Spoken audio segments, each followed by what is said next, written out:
اللهم إني صائم مع الدكتور خالد الجبير.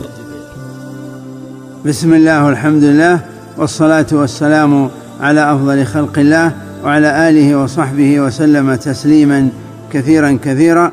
أسأل الله العلي العظيم المنان الكريم الرحمن الرحيم العفو الغفور أن يصلح نيتي ونواياكم وذريتي وذراريكم، وأن يغفر لوالدي ووالديكم، اللهم اغفر لهم وارحمهم وتولهم، اللهم جازهم بالإحسان إحسانا وبالسيئات عفوا وغفرانا.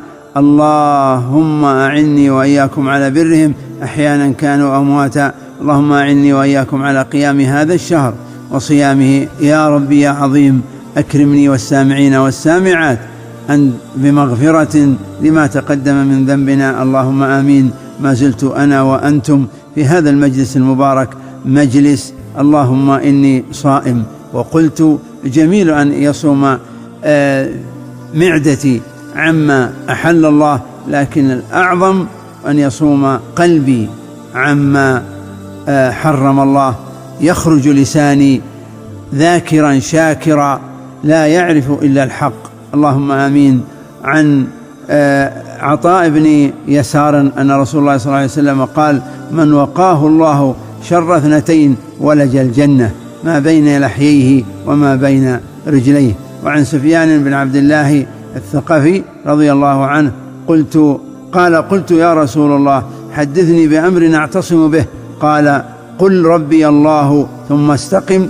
قال: قلت يا رسول الله ما أخوف ما تخاف علي؟ فأخذ بلسان نفسه ثم قال هذا. وعن أبي الحارث بن هشام رضي الله عنه قال: قلت لرسول الله صلى الله عليه وسلم أخبرني بأمر أعتصم به، فقال صلى الله عليه وسلم: املك هذا، وأشار إلى لسانه. إذن في يوم من الأيام كنت في إجازة، كنت أحضر للزمالة زمالة الجراحة الجزء الأول، وكنت في البيت في الساعة 2:15 تقريبا.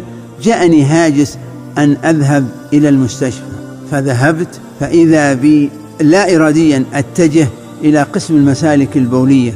وعندما دخلت إلى هذا القسم وجدت ممرضا إيرلنديا يقول لي: دكتور جبير، لدينا مريض يحتضر، نريدك أن تصلي عليه.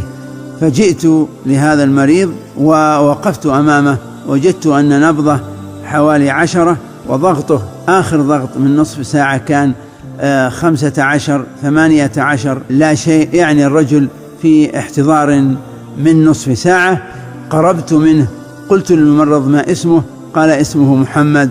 قلت: محمد؟ قال: نعم. قلت له: قل أشهد أن لا إله إلا الله وأشهد أن محمدا عبده ورسوله.